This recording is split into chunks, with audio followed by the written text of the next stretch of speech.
Hey guys, how's it going? Welcome back to another Six Voices episode. I know it's been a long time since we did anything. We're sorry we're a bit MIA, just sometimes you got to deal with some personal things, but we haven't forgot about this channel. We haven't forgot about our podcasts. We haven't forgot about our followers, our fans, and all you loyal subscribers who tune in to Six Happening and Six Voices, and what a couple of Toronto guys got to say. So this is Matt from Six Happening. I welcome you guys back to our podcast, to our sports podcast. Well, it's not really a sports podcast. We talk about everything here, but this topic today is going to be about sports. And as you know, at Six Happening, we're really big sports fans. So today we're going to be discussing just the outlook of the teams, the Toronto teams, Maple Leafs, Blue Jays, and Raptors. More than anything. Hope you all been well, and so let's get right into it. This recording is going to be about the Toronto sports scene, mainly Raptors, Blue Jays, and Leafs.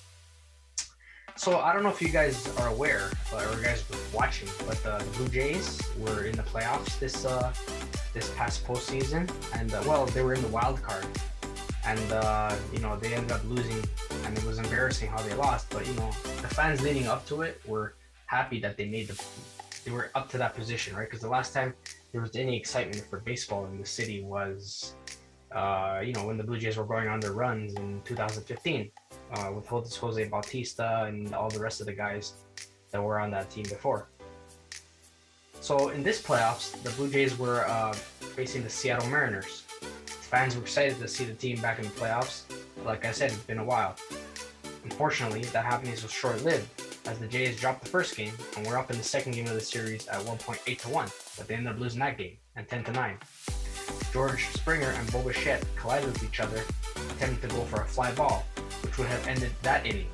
So that series, as I was watching, it was back and forth, right? And with the Jays, following them the whole season, if you guys did as well, no lead was ever safe with them, right? So if they had a lead, the pitching wasn't strong enough for them to hold that lead. And that came to show itself again in the playoffs when they ended up, George Springer and Bo Bichette, instead of informing each other, yeah, I'm going for that fly ball, ended up colliding with each other, and basically that the inning ended in disaster. And instead of being 8-1, I think the Seattle Mariners in that inning, I think the seventh inning of the second game of the wild card, they ended up getting 3 or 4 runs. So I think it made it 8-5 or whatever at that point. Cut the Jays lead, right? I think 3 or 4 runs came in. And later on, the Mariners, Seattle went to tie that game. Went on to tie that game and then take the lead. After that mishap, George Springer got injured. Bo Bichette hit him with his elbow. They were both on the field for a few minutes, right? The Jays never regained momentum after that, and it was kind of a disaster, right? So something that looked promising, ended up switching up, and the Jays ended up giving up that lead and basically collapsing, right? Where have we heard collapsing before in Toronto sports, right? I know. Jays never were able to regain that lead. They lost the momentum. And it was really upsetting to see that, because when you're on a high, you're very excited, right? And then after that, when that happens, you're just like, oh man, that sucks. They go, they end up losing, and you just had a feeling that after they gave up that lead, that they were gonna lose, So yeah, very sad. Afterwards, commentators, analysts, sports personalities, they talked about that inning with the mishap. As the one basically with Jose Bautista in 2015, when he was with when he hit that home run and he sent the Texas Rangers back home. Well, I don't know if I don't know if that was the game to eliminate the Texas Rangers, but it was the game where they had that fight, and then after they hit, it just was a buildup of emotions that Jose Bautista ended up hitting that home run, and doing that famous bat flip, right? I think that was the 2015 postseason, if I'm not mistaken. It was very how do you say, it was very very memorable, right? Very memorable for those for that, how do you put it, for that timing, right? For the good, that that time when we were facing the Texas Rangers was like a lot of emotions. I remember one of their players punched Jose Bautista. Then they were talking crap, for lack of better words, about the team, about the country. I remember about the city. And then Jose Bautista ended up hitting that home run, and then that bat flip, and it kind of like, it was such like an exclamation mark, that we're here and we're actually a real team, right? So this time though, it was just like an inning of horrors, right? Where like guy gets injured, 4 runs come in, it was a disaster. So it was an inning to be remembered but for a negative reason, right? So the season came to an end for the Jays. Into this offseason though, I think after watching that the whole season and that playoff series, I would say the Jays have to focus on a few main things. Mainly, I think shoring up their team defense and becoming a lot stronger in that area, because when your defense is strong, then everything else, like when stuff like this happens where players collide or things happen that you're not expecting to happen, then you can, when your defense is strong, you can pick up the pieces and stop the bleeding. Instead of maybe 4 runs coming in, maybe you let 1 run come in and then you stop it right there. So it gives your team a better chance to come back. You know what I'm saying? So our defense was not strong. We were weak, like fragile mentally, right? Like other Toronto teams. I won't mention any names right now, but I would say we also our team is too reliant on right-handed batters.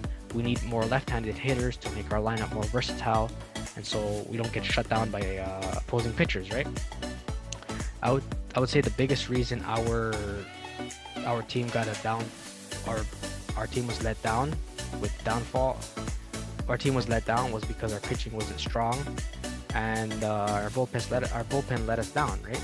Which led to the downfall in the series. I would say in order for this team to become a lot stronger, we need better pitching all around, and that includes pitching in the starting rotation and in the bullpen as well. So we need reliable, strong arms, and because if you look at the postseason right now, right, Houston Astros and Philadelphia Phillies, the ones who are teams who are in it right now, each team has very strong pitching, and that's what you need. Like teams need like strong pitching to make it far in the playoffs, and hitters who can actually hit when people are on base. You know what I mean?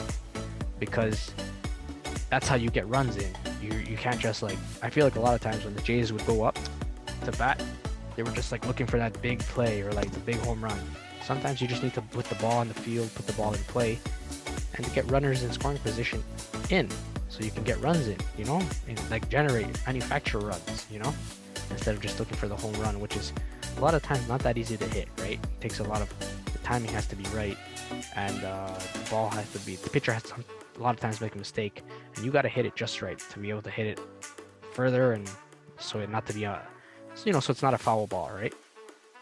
So that's what I think the Jays need to improve, and I think they can do it with they have the talent, they have a good mix of young players and vets.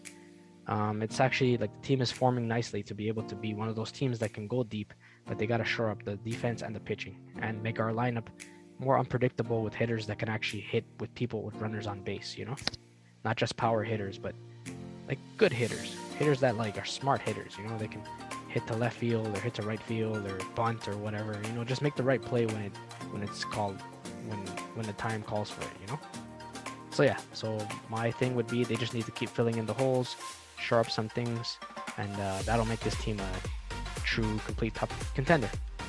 So let's hope that they do that, and we'll see for next season what's in store. And I hope they make the necessary changes after reviewing how the season went.